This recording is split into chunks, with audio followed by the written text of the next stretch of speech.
Mula sa hanggang dikit ng Pangulo, bumaligtad ang kapalaran ni dating House Speaker Martin Romualdez na nangakong hindi mananahimik lalo kung gagawin lang siyang panakitbutas sa flood control scandal. Kapwa na sa peak of their power ang NOY Speaker Martin Romualdez at NOY Senate President Francis Chis Escudero nang pasabugin ni PBBM sa State of the Nation Address ang anomalya sa budget at flood control projects. Hindi nagtagal na wala sa pwesto ang dalawa matapos masangkot sa issue.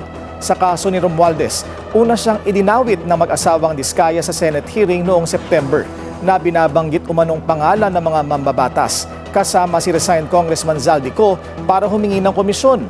Agad itong pinasinungalingan ni Romualdez at sinabing wala siyang kinalaman at ginagamit lang ang pangalan niya.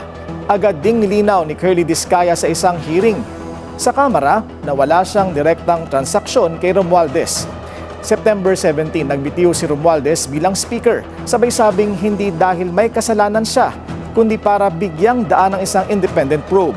Ayaw din niya umanong maging pabigat sa Kamara at sa Pangulo. Nauna nang napatalsik sa pwesto bilang Senate President si Chis Escudero noong September 8 matapos mabunyag na tumanggap siya ng campaign donation mula sa isang government contractor.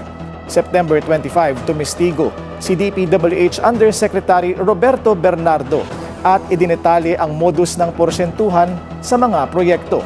Idinawit niya sina Zaldico, Senator Escudero at iba pa. Wala ang pangalan ni Romualdez sa kanyang testimonya o affidavit. Ang nandawit kay Romualdez ang surprise witness na si Orly Gutesa na nagpakilalang dating tauhan ni Ko at sinabing nagdala siya umano ng pera sa bahay ni Ko at Romualdez. Mariing itinanggi ni Romualdez ang bintang na tinawag niyang pilit na pilit.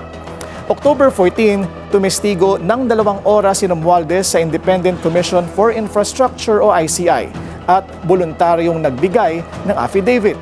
Sumunod na buwan, November 21, nagbigay ng referral ang ICI sa Ombudsman at sinabing wala pang finding or conclusion of guilt kay Romualdez sa panahong iyon. Bagamat hindi nila isinara ang pinto kung may dagdag na ebidensya, sa halip ay ipinauubaya na nila sa Ombudsman ang investigasyon. Hindi nagtagal, naglabas ng mga video statement si Zaldico at sinabing may kinalaman sa budget insertion at kapwa tumanggap ng mga kickback sa proyekto sina PBBM at Romualdez, bagay na itinanggi ng palasyo at ni Romualdez. Hinamon pa ni Ko si Ombudsman Boying Remulla na imbestigahan si Romualdez na kapwa fraternity brothers sa Upsilon Sigma Phi sa UP. Ayon din sa mga ex-Marines na nagpakilalang dating tauhan ni Zaldico, nagdala rin daw sila ng kickback sa bahay ni Romualdez. Fast forward to present at ngayong nahuli na si Zaldico, lantarang itinuro ni Romualdez sina Ko at Escudero na pangunahing nagdesisyon sa budget.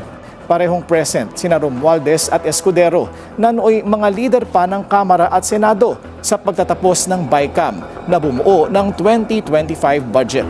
Pero giit ni Romualdez, hindi siya parte nito at ng small committee kung saan umano naganap ang mga questionabling insertion. Abangan kung kaninong testimonya ang binigyang bigat ng Ombudsman at kung paniniwalaan ba ito ng korte. Basta may issue na dapat himayin at kwentong dapat unawain, I will explain.